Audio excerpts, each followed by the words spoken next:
முக்கிய செய்திகள். நாடு முழுவதும் அடுத்த மாதம் வாக்காளர் பட்டியல் சிறப்பு தீவிர திருத்தம். டெல்லியில் நடைபெற்ற தேர்தல் ஆணைய ஆலோசனை கூட்டத்தில் முடிவு. வாக்கு திருட்டு, பாஜக பதவி விலகு என்ற முழக்கத்தை மக்களிடம் கொண்டு செல்வோம். காங்கிரஸ் நிர்வாகிகளிடையே ராகுல் காந்தி சூளுரை. ராமநாதபுரத்தில் ஹைட்ரோ கார்பன் எடுக்க வழங்கிய அனுமதியை ரத்து செய்ய நடவடிக்கை. ONGCக்கு விளக்கம் கேட்டு மாநில சுற்றுச்சூழல் தாக்க மதிப்பீட்டு ஆணையம் நோட்டீஸ்.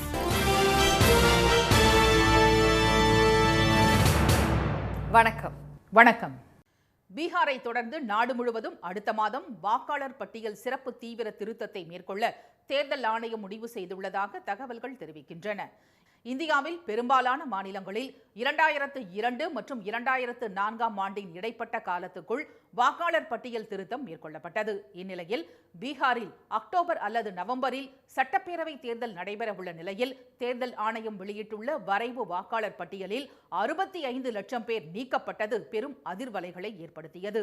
பாஜகவுக்கு ஆதரவாக தேர்தல் ஆணையம் மோசடி செய்துள்ளதாக காங்கிரஸ், ராஷ்டிரிய ஜனதா தளம் உள்ளிட்ட கட்சிகள் குற்றம் சாட்டி வருகின்றன.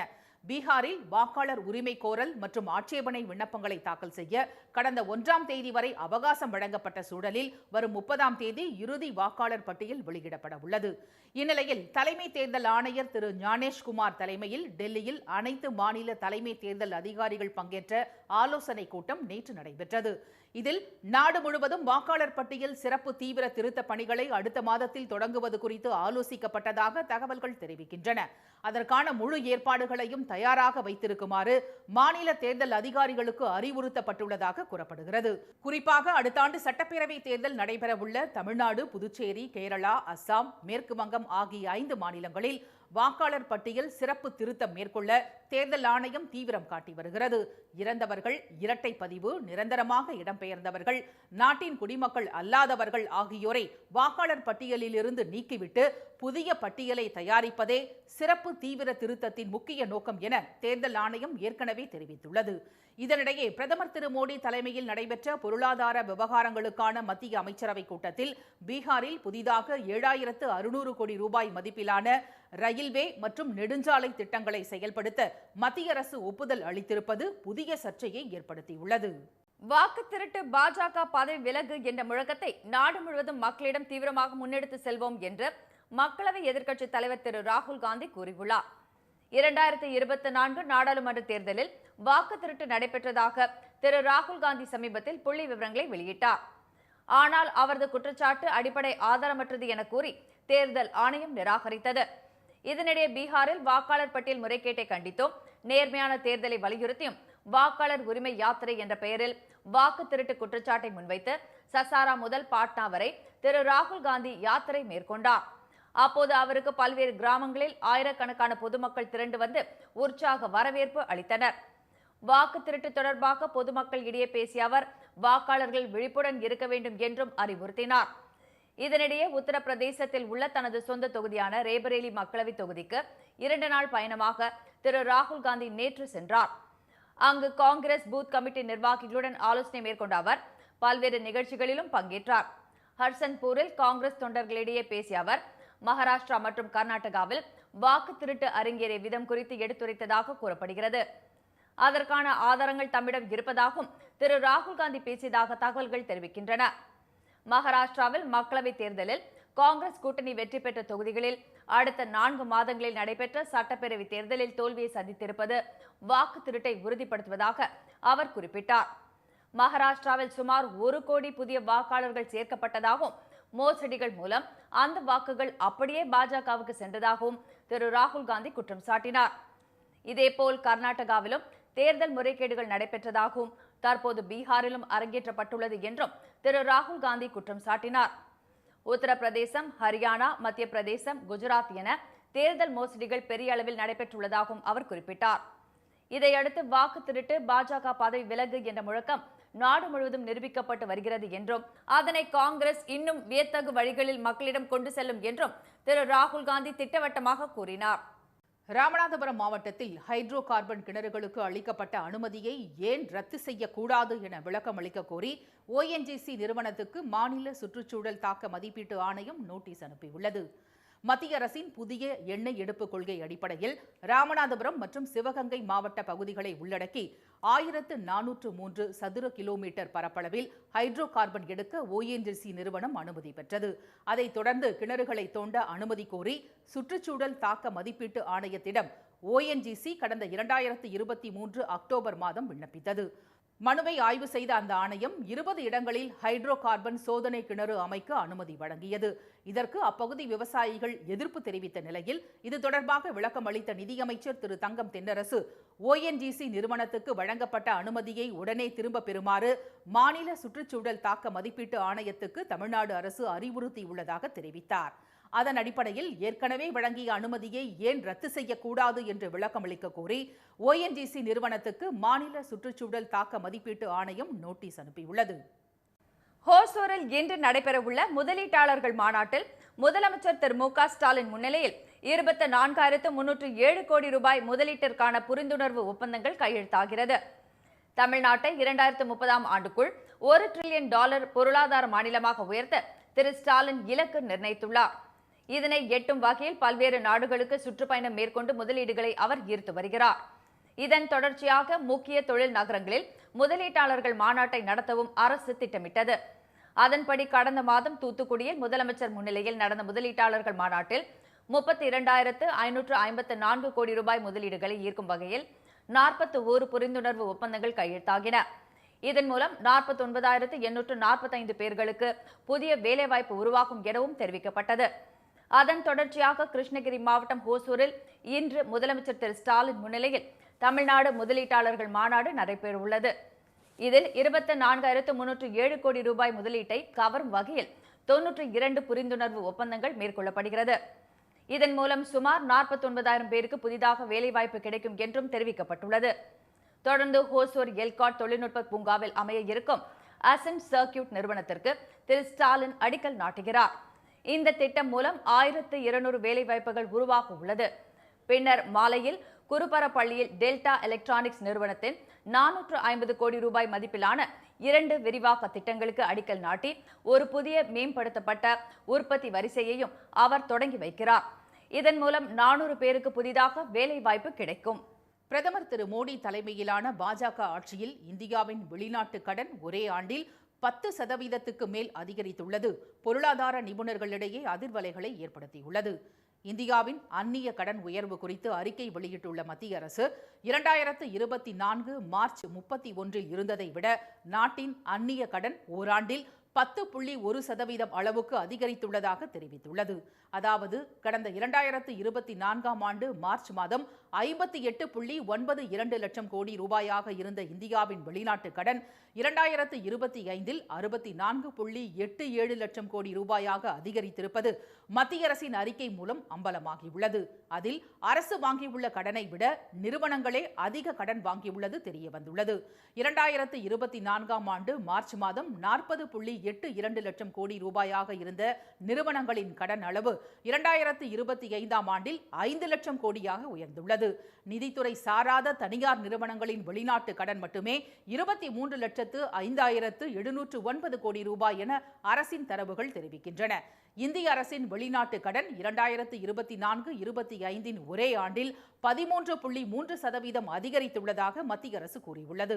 2024ஆம் ஆண்டு மார்ச் மாதம் 13.10 லட்சம் கோடி ரூபாயாக இருந்த அரசின் வெளிநாட்டு கடன் 14.83 லட்சம் கோடி ரூபாயாக உயர்ந்துள்ளது.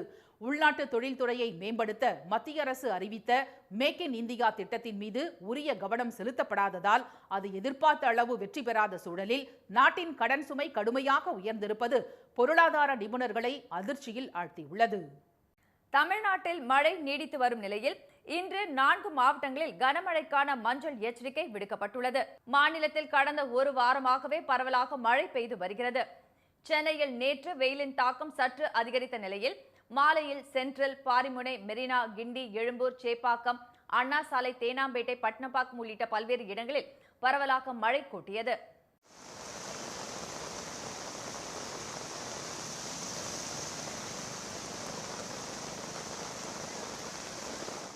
அரக்கோணத்தில் 1 மணி நேரத்திற்கு மேலாக மழை வெளுத்து வாங்கியது. நாமக்கல் மாவட்டம் குமாரபாளையம், திருச்செங்கோடு மற்றும் அதன் சுற்றுவட்டார பகுதிகளில் பெய்த மழையால் சாலைகளில் வெள்ளம் பெருக்கெடுத்தது. கிருஷ்ணகிரி, பர்கூர், ஊத்தங்கரை ஆகிய இடங்களில் இடி மின்னலுடன் பலத்த மழை கொட்டியது.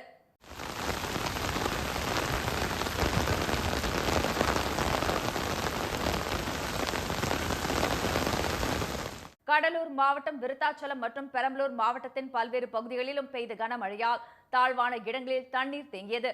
மதுரை மாவட்டம் மேலூர், வெள்ளலூர், புலிப்பட்டி, வாடிப்பட்டி ஆகிய இடங்களில் மழை கொட்டி தீர்த்தது.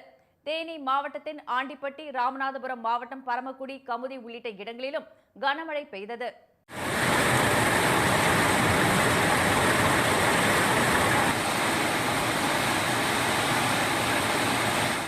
கொடைக்கானல் சுற்று வட்டாரங்களில் வெளுத்து வாங்கிய பலத்த மழையால் சுற்றுலா பயணிகள் அவதிக்குள்ளானார்கள். கோவை, அவினாசி உள்ளிட்ட இடங்களிலும் பெய்த பலத்த மழையால் சாலைகளில் தண்ணீர் தேங்கியது. இதனால் வாகன ஓட்டிகள் சிரமத்திற்கு ஆளாகினர்.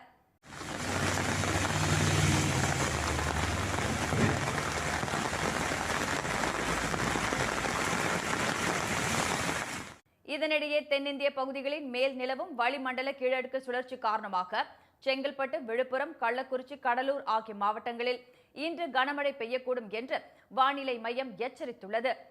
தமிழ்நாடு, புதுச்சேரியில் வரும் 16ஆம் தேதி வரை மழை நீடிக்கும் என்று கூறியுள்ள வானிலை மையம், சென்னையில் அடுத்த 2 நாட்களுக்கு இடி மின்னலுடன் மழை பெய்ய வாய்ப்பு உள்ளதாக தெரிவித்துள்ளது. பாமகவின் ஒழுங்கு நடவடிக்கை குழு அளித்த 2வது காலக்கெடுவுக்குள் திரு அன்புமணி பதில் அளிக்காததால் அவர் மீது கட்சி ரீதியாக நடவடிக்கை எடுக்க உள்ளதாக தகவல் வெளியாகியுள்ளது. பாமக நிறுவனர் டாக்டர் ராமதாஸ் மற்றும் அவரது மகன் திரு அன்புமணி இடையே கட்சியில் அதிகார மோதல் போக்கு தொடர்ந்து நீடித்து வருகிறது. இருவரும் தனித்தனியாக பொறுப்பாளர்களை நியமிப்பது, பொதுக்குழு ஆலோசனை கூட்டங்கள் நடத்துவது தொடர்கதையாகி வரும் நிலையில் திரு அன்புமணிக்கு எதிராக ராமதாஸ் தரப்பு 16 குற்றங்களை சுமத்தியது. இதற்கு கடந்த ஆகஸ்ட் 31ஆம் தேதிக்குள் திரு அன்புமணி விளக்கம் அளிக்க வேண்டும் என்று கட்சியின் ஒழுங்கு நடவடிக்கை குழு கடிதம் அனுப்பிய போதும் அவர் பதில் அளிக்கவில்லை. இருப்பினும் 2வது கட்டமாக கால அவகாசம் வழங்கிய திரு ராமதாஸ் கடந்த 10ஆம் தேதிக்குள் திரு அன்புமணி விளக்கம் அளிக்க வேண்டும் என்றும், இல்லையெனில் கட்சி விரோத நடவடிக்கை எடுக்கப்படும் எனவும் அறிவித்திருந்தார். ஆனால் அவர் பதில் அளிக்காததால் திரு அன்புமணி மீது ஒழுங்கு நடவடிக்கை எடுக்க திட்டமிட்டுள்ளதாக கூறப்படுகிறது. இது தொடர்பாக டாக்டர் ராமதாஸ், கௌரவ தலைவர் திரு ஜி கே மணி, மூத்த நிர்வாகிகள், வன்னியர் சங்க தலைவர் திரு பூத்தா அருள்மொழி உள்ளிட்டோர் ஆலோசனை நடத்தினர். இந்நிலையில் இன்று தைலாபுரத்தில் திரு ராமதாஸ் செய்தியாளர்களை சந்திக்க உள்ள நிலையில் திரு அன்புமணி மீது நடவடிக்கை எடுக்கப்படுமா அல்லது மீண்டும் கால அவகாசம் வழங்கப்படுமா என எதிர்பார்ப்பு எழுந்துள்ளது.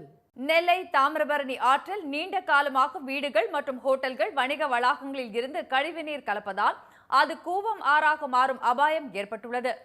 இதனால் தாமிரபரணி தண்ணீரை பயன்படுத்தும் நெல்லை, தென்காசி, தூத்துக்குடி உள்ளிட்ட 5 மாவட்ட மக்கள் சுகாதார சீர்கேட்டை சந்தித்து வருகின்றனர். ஜீவ ஆதார நதியில் கழிவுகள் கலப்பதை தடுக்க 2015ஆம் ஆண்டு நெல்லை மாநகராட்சிக்கு எதிராக தென் மண்டல பசுமை தீர்ப்பாயத்தில் வழக்கு தொடரப்பட்டது. அதைத் தொடர்ந்து ஆற்றில் கழிவுகள் கலப்பதை தடுக்க மாநகராட்சி சார்பாக சிந்து, பூந்துறை உள்ளிட்ட 10 இடங்களில் சுத்திகரிப்பு தொட்டிகள் அமைக்கப்பட்டன. ஆனாலும் பல இடங்களில் இன்று வரை கழிவுகள் கலந்து கொண்டு இருப்பது தொடர்ந்து கொண்டே இருப்பதாக சமூக ஆர்வலர்கள் குற்றம் சாட்டுகின்றனர். தென்மண்டல தேசிய பசுமை தீர்ப்பாயத்தில் போட்ட வழக்கில் இவங்க சொன்னாங்க, நாங்கள் டிவாட்ஸ் என்று சொல்லக்கூடிய தொட்டிகளை ஒரு 15 இடத்துல நாங்கள் அமைச்சிருக்கோம். அதனால் எந்த விதமான கழிவு நீரும் நேரடியாக போகாது, நாங்கள் சுத்தப்படுத்தி தான் அனுப்புகிறோன்னு சொன்னாங்க. இப்போ பாருங்கள், எந்த விதமான சுத்திகரிப்பும் இல்லாமல் பேரளவுக்கு ஒரு தொட்டி, அந்த தொட்டியில் அந்த தண்ணி விழுந்து அப்படியே தாமிரபரணி நதியில் கலக்கு. இது தண்டிக்கத்தக்க குற்றம். இந்நிலையில் பாதாள சாக்கடை திட்டம் செயல்படுத்தப்பட்டு வருவதாகவும், அந்த பணிகள் நிறைவடைந்ததும் தாமிரபரணியில் கழிவுநீர் கலப்பது முற்றிலுமாக தடுக்கப்படும் என்று மாநகராட்சி ஆணையர் திருமதி மோனிகா ராணா விளக்கம் அளித்துள்ளார். ஆசிய கோப்பை கிரிக்கெட் தொடரில் ஐக்கிய அரபு அமீரக அணிக்கு எதிரான லீக் போட்டியில் 27 பந்துகளில் இலக்கை எட்டி இந்தியா அசத்தல் வெற்றி பெற்றது. 8 அணிகள் பங்கேற்றுள்ள இந்த தொடரில் துபாயில் நேற்று நடைபெற்ற போட்டியில் டாஸ் வென்ற இந்திய அணி முதலில் பந்து வீச முடிவு செய்தது. 6 ஓவர்கள் மீதம் இருக்கையில் 57 ரன்களுக்கு அமீரக அணியை சுருட்டியது. இந்தியா தரப்பில் குல்தீப் யாதவ் 4 விக்கெட்டுகளையும், சிவம் துபே 3 விக்கெட்டுகளையும் கைப்பற்ற பும்ரா, அக்ஷர் பட்டேல், வருண் ஆகியோர் தலா 1 விக்கெட்டை வீழ்த்தினர். 58 ரன்கள் எடுத்தால் வெற்றி என்ற இலக்குடன் களமிறங்கிய இந்திய அணியில் அபிஷேக் 16 பந்துகளில் 30 ரன்கள் விளாசி ஆட்டமிழக்க சுப்மன் கில்லும் கேப்டன் சூரியகுமார் யாதவும் இணைந்து அணியை வெற்றி பாதைக்கு அழைத்துச் சென்றனர். 27 பந்துகளில் 1 விக்கெட் இழப்புக்கு 60 ரன்கள் எடுத்து இந்திய அணி வெற்றியை பதிவு செய்த நிலையில் ஆட்டநாயகன் விருது குல்தீப் யாதவுக்கு வழங்கப்பட்டது. மீண்டும் முக்கிய செய்திகள். பீகாரை தொடர்ந்து நாடு முழுவதும் அடுத்த மாதம் வாக்காளர் பட்டியல் சிறப்பு தீவிர திருத்தத்தை மேற்கொள்ள தேர்தல் ஆணையம் முடிவு செய்துள்ளதாக தகவல்கள் தெரிவிக்கின்றன.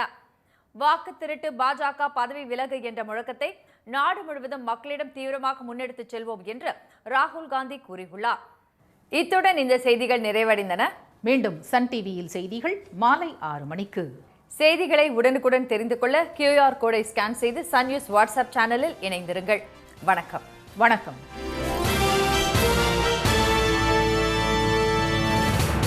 உடனுக்குடன் செய்திகளை தெரிந்து கொள்ள சன் நியூஸ் பெல் ஐகானை கிளிக் பண்ணுங்க.